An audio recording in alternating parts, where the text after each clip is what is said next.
Salve, salve, rapaziada! Beleza? Estamos aqui para mais um Papo de Banda. E hoje eu vou conversar com ele, Bro.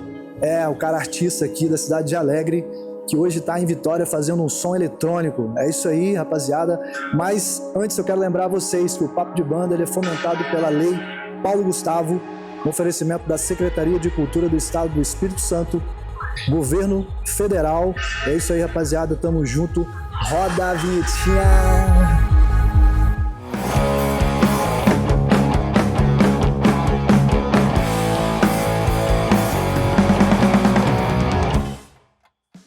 Salve, rapaziada, beleza? Estamos aqui de volta, agora sim, definitivo. Tô aqui na casa do Diogo Campos, agora Bro, mas a gente vai falar daqui pra frente, com calma. Primeiramente, cara, eu queria te agradecer, mano, aqui a sua presença, pô, muito massa, velho. Tá com a gente aqui nesse bate-papo.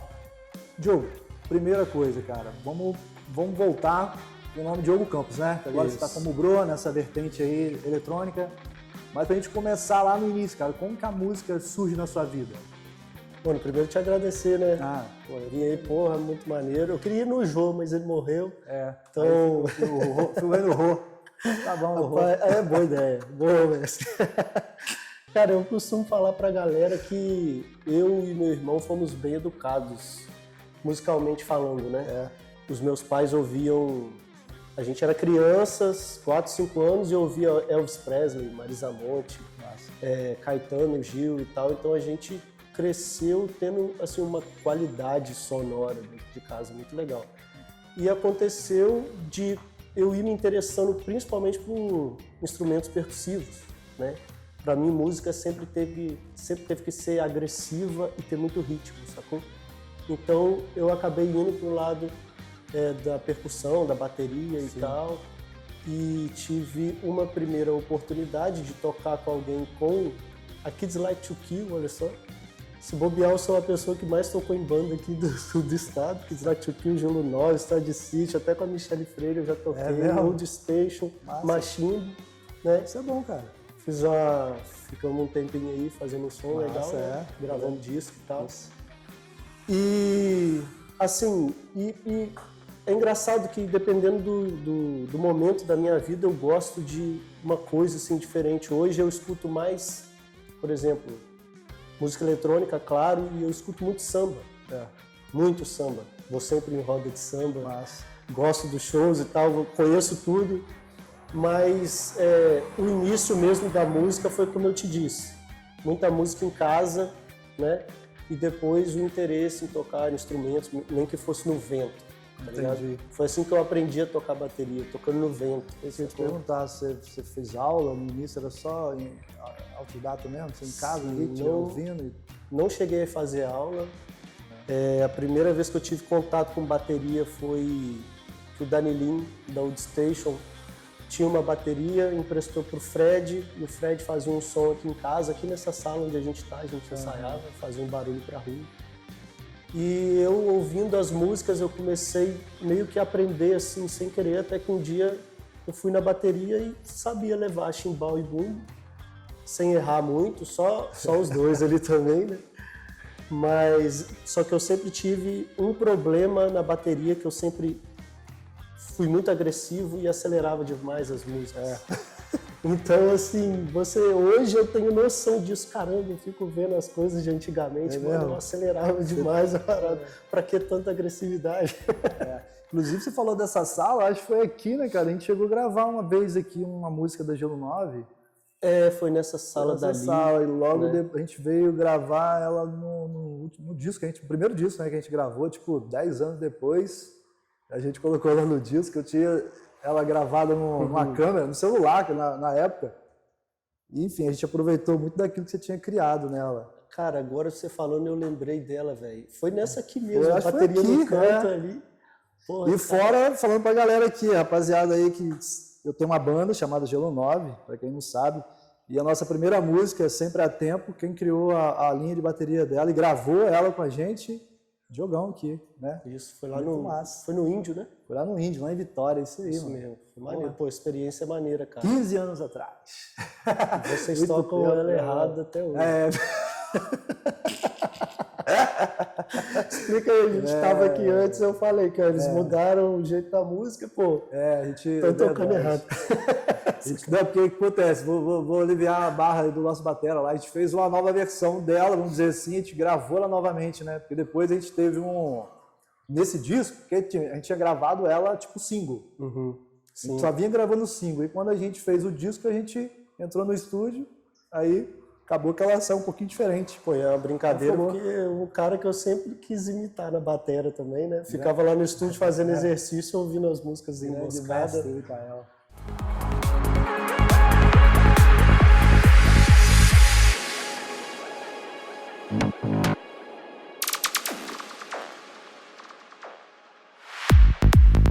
Essa nova etapa agora, né? Que agora você foi nessa vertente aí da música, vamos dizer, para o eletrônico, cara.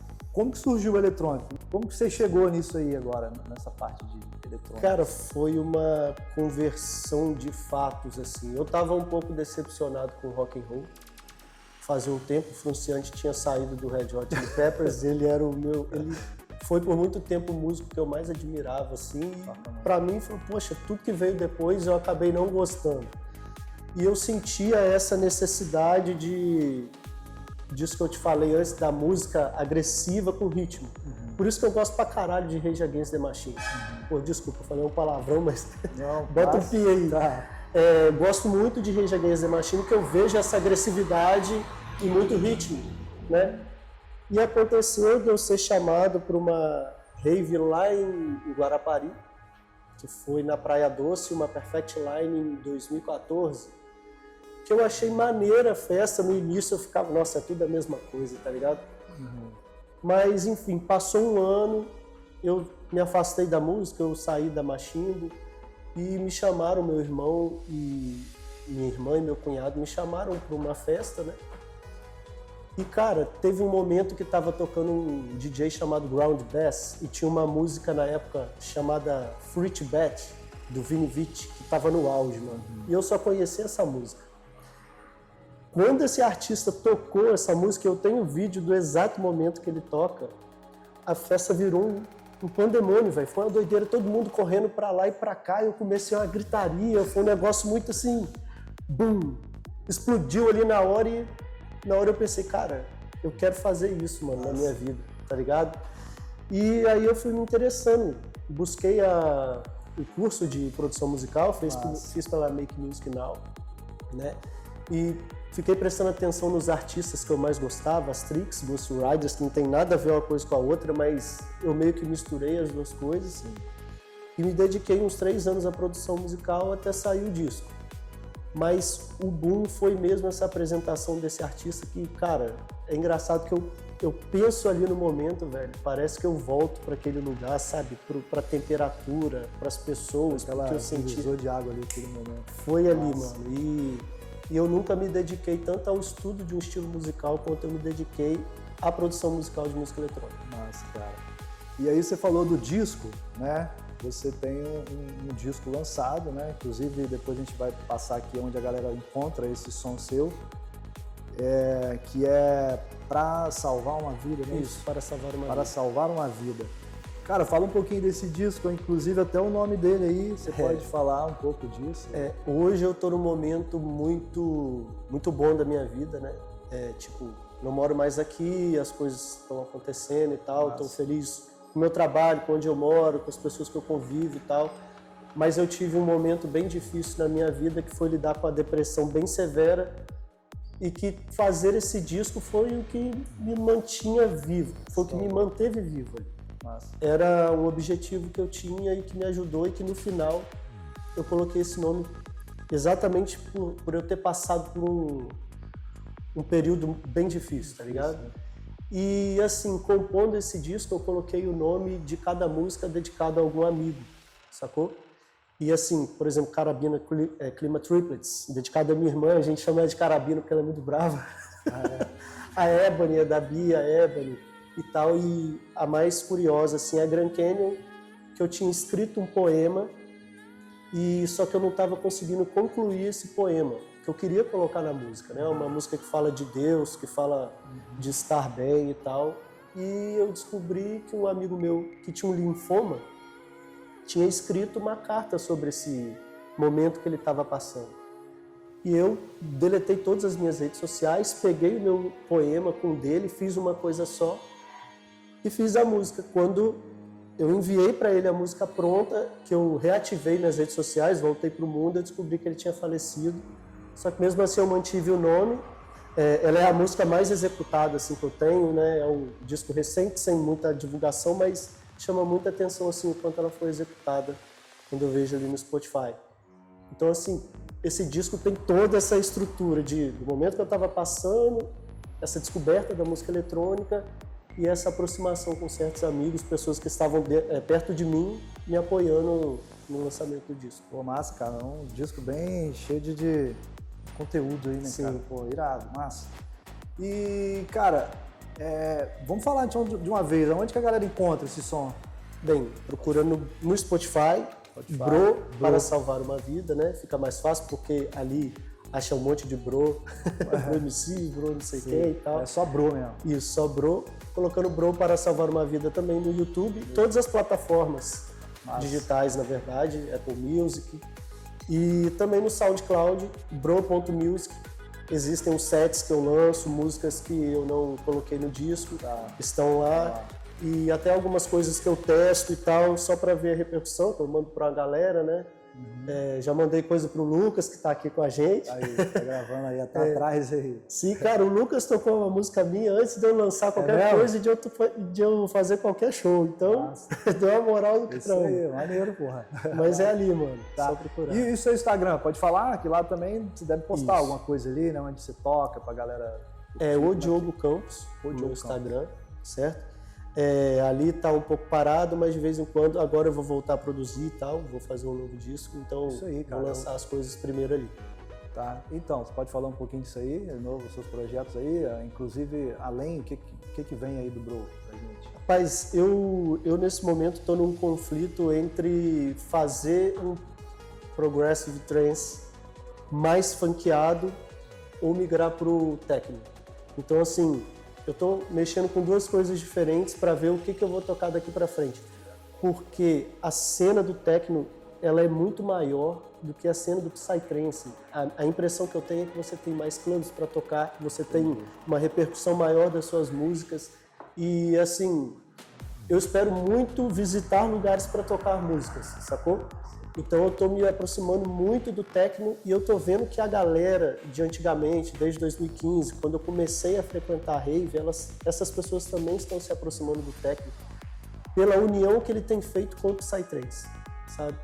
Então eu estou pensando em ir por esse caminho mais do que funkear um Psytrance para ficar uma coisa mais moderna e tal. E você sacou isso quando você foi para Vitória? Você abriu um pouquinho e lá... Ajudou muito. Como é o mercado lá, cara? Você tem tocado? Então, lá em Vitória eu toquei em todas as raves ali. É mesmo? Através de DJ Contest ou de ser convidado, toquei na Equilibrium, na Tribe, toquei na Illusion Sound. Nossa. E só que nas casas, nos clubes, eu nunca toquei em lugar nenhum ali. Não tem clube tocando Psytrance no Tribe, sabe? Então, assim, essa proximidade com essa galera também é o tipo de festa que eu mais frequento também, sabe?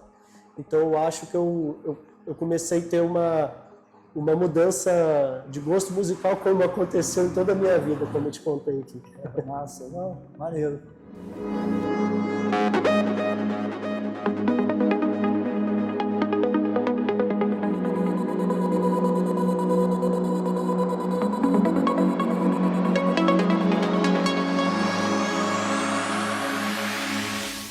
Bro, então, mano, ó, quero te agradecer mais uma vez, cara. Obrigadão mesmo aqui, você tá aí com a gente nesse episódio da segunda temporada do Papo de Banda. Cara, pra gente finalizar agora, a gente pode tocar uma música sua, um trechinho, e a galera curte lá depois, a galera procura nos canais aí, rapaziada, que a gente vai deixar aqui, beleza? Então, pra gente finalizar o Papo de Banda, segunda temporada, curte aí, Bro. Valeu, rapaziada. Valeu, obrigado.